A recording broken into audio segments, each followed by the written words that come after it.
Good morning. आज हमारा module है जब हम एसटीपी यानी शो द प्लान करते हैं तो हमें किस तरह की चीजों को ध्यान में रखना चाहिए, राइट। शो द प्लान, कल हमने बात किया था कि किस तरह से लोगों को खर्चे से आमदनी का तरीका बताया जाए, यानी दुकान बदलने की बात बताई जाए। आज हम बात करेंगे कि प्लान शो करने से पहले हमें किन किन चीजों का ध्यान रखना है और या किस तरह से हमें प्लान बताना है। प्लान जो है हमारा, मार्केटिंग प्लान अलग है, मैं उसकी बात नहीं कर रहा हूं, लेकिन आप अपने मार्केटिंग प्लान या फिर अपने ये जो वेस्टीज का प्लान है इसको बताने से पहले, क्योंकि आपसे डायरेक्ट तो कोई समझेगा नहीं, तो आपको क्या करना है, कुछ सवाल पूछने हैं। तो हम अभी शुरू करते हैं कि वो कुछ सवाल कौन से हैं जो हमें शो द प्लान यानी कि प्लान दिखाने के पहले हमें वो कौन से सवाल पूछने हैं जिससे कि हमारा प्रोस्पेक्ट एक्टिव हो जाए और तैयार हो जाए चीजों को सीखने और समझने के लिए। ओके, तो हम लोग आज बात करेंगे, ये कुछ सवाल होंगे जिसके लिए, लेकिन आप लोगों को उससे पहले तैयार होना होगा। या तो आप डायरी पेन लेके बैठ जाइए या फिर इसका स्क्रीनशॉट लीजिए, क्योंकि बहुत काम की चीज है। पहला सवाल, आप किसी से भी, आप अगर प्रोस्पेक्टिंग करने के लिए जा रहे हैं और आपको लगता है कि वो आदमी आपकी बात को नहीं समझता, नहीं सुनता, वैल्यू नहीं देता है, तो आपको कुछ सवाल पूछने हैं। और वो कुछ सवाल क्या हो सकते हैं? सबसे पहला, क्या आप अपनी करंट जॉब यानी कि अभी जो प्रेजेंट काम कर रहे हैं उससे खुश हैं? ध्यान से सुनिएगा। पहला सवाल है, क्या आप अपनी करंट जॉब से बहुत खुश हैं, या जो भी आप काम कर रहे हैं क्या आप उससे पूरी तरह से खुश हैं?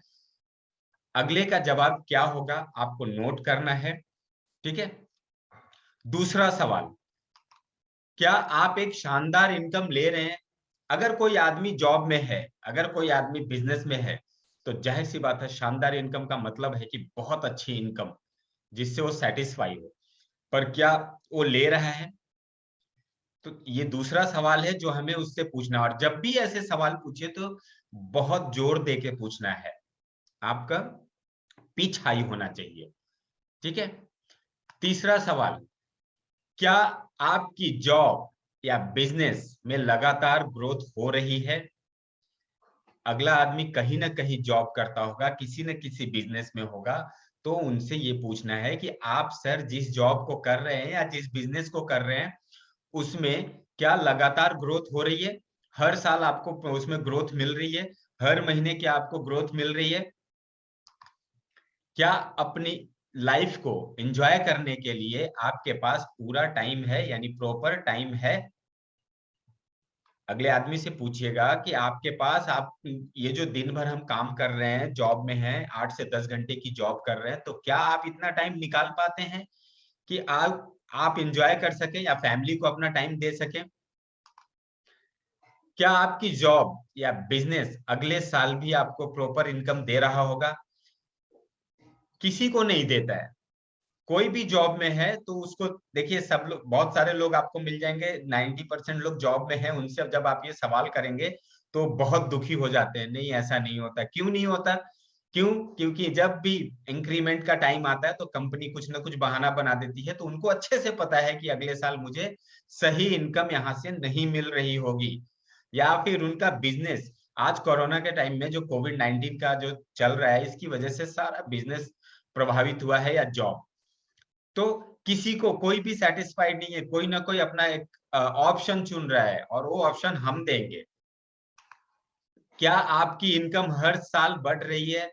छठा सवाल है, ये भी उस आदमी से रिलेटेड है जिससे आप ये सवाल कर रहे हैं, जिसको आप एनकरेज कर रहे हैं कि कुछ कीजिए, तो क्या उनकी इनकम हर साल बढ़ रही है?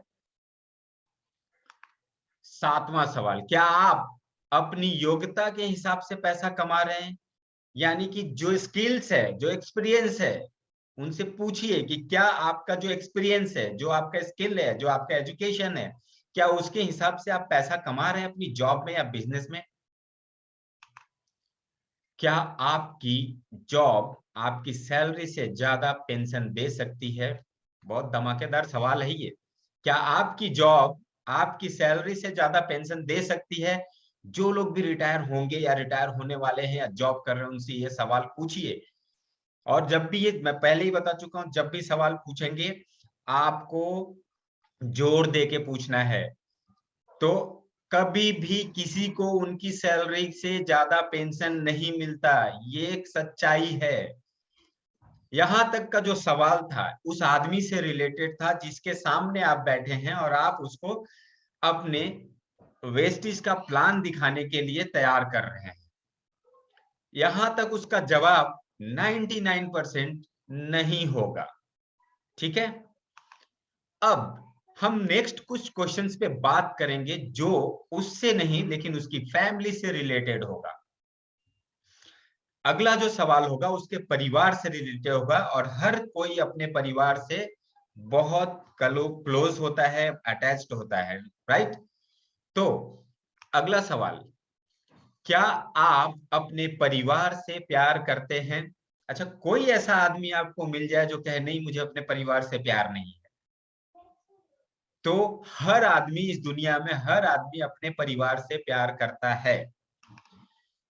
10, क्या आप अपने परिवार के सपनों को पूरा कर पा रहे हैं? कोई भी आदमी अपने परिवार के सपनों को नहीं पूरा कर पा रहा है। मैं आप लोगों को बताऊं, अगर ऐसा लगता है कि मैं पूरा कर पा रहा हूं तो याद रखिए, सपने और जरूरतें अलग चीज होती है। हम सिर्फ जरूरतों को पूरा कर रहे हैं। और अगर आप पुरानी सोच वाले हैं कि अरे जरूरतें पूरा हो रहे हैं, पूरे कर रहे हैं ना, तो सपनों का क्या जरूरत है, ऐसा नहीं होता। सपने अलग होते हैं जिसको पूरा करने के लिए कुछ एक्स्ट्रा करना पड़ता है। हम जॉब या बिजनेस से सिर्फ और सिर्फ जरूरतों को पूरा कर रहे हैं, अपने और अपने परिवार का, उनके सपने नहीं पूरा कर पा रहे हैं। 11वां सवाल, ये 10 नंबर सवाल था। ये 10 सवाल के बाद जो 11वां सवाल है वो बहुत ही धमाकेदार सवाल है, और यही गेम चेंजर है। आपको बहुत ध्यान से इसको समझना है। अगर सवाल आपके परिवार के सपनों का हो तो क्या आप खुद को एक मौका देने की हिम्मत करेंगे? जिसके साथ आप बैठे हैं और जिसको ये सवाल कर रहे हैं, उसको ये जो 11वां सवाल है उसको झकझोर के रख देगा। उससे पूछिए कि अगर सवाल आपके परिवार के सपनों का हो तो क्या आप खुद को एक मौका देने की हिम्मत करेंगे? कोई ऐसा आदमी नहीं होगा जो बोलेगा नहीं नहीं, नहीं करेंगे, मैं नहीं कर सकता, मैं जो कर रहा हूं उसी में खुश हूं। अगर यहाँ पे ऐसा होता है, चलिए मैं आगे एक बार, अगर आपके पास 10 सवाल के जवाब नहीं है, 10 सवाल का जवाब अगर नहीं है और 11वें सवाल का जवाब हाँ है, तो आपको पता है अगला क्या कदम होना चाहिए। अगर 11वें सवाल का जवाब हाँ है, और बिल्कुल होगा, क्यों? क्योंकि 11वां सवाल क्या है? उसके परिवार के सपनों का है, जिसको अगर कोई पूरा करना चाहता है तो बिल्कुल वो, आप जो आदमी आपके साथ बैठा है खुद को एक मौका देने के लिए तैयार हो जाएगा, और वो आपके मार्केटिंग प्लान, बिजनेस प्लान को सुनेगा, समझेगा और आपके साथ आएगा और काम करेगा। तो ये हमारे 10-11 सवाल थे जिसको कि आपको पूछना है, जोर दे के पूछना है, तभी आप अच्छी से प्रोस्पेक्टिंग कर पाएंगे और तभी लोगों को समझ में आएगा कि इस बिजनेस में क्या है, इसमें क्या पोटेंशियल है और आप में क्या पोटेंशियल है। क्योंकि अगर सवाल ढंग से नहीं पूछा गया तो आपको पता है कि अगला नहीं समझ पाएगा और आपका भी वैल्यू नहीं करेगा। इसलिए जोर दे के पूछिए, हिम्मत करके पूछिए। Thank you everyone.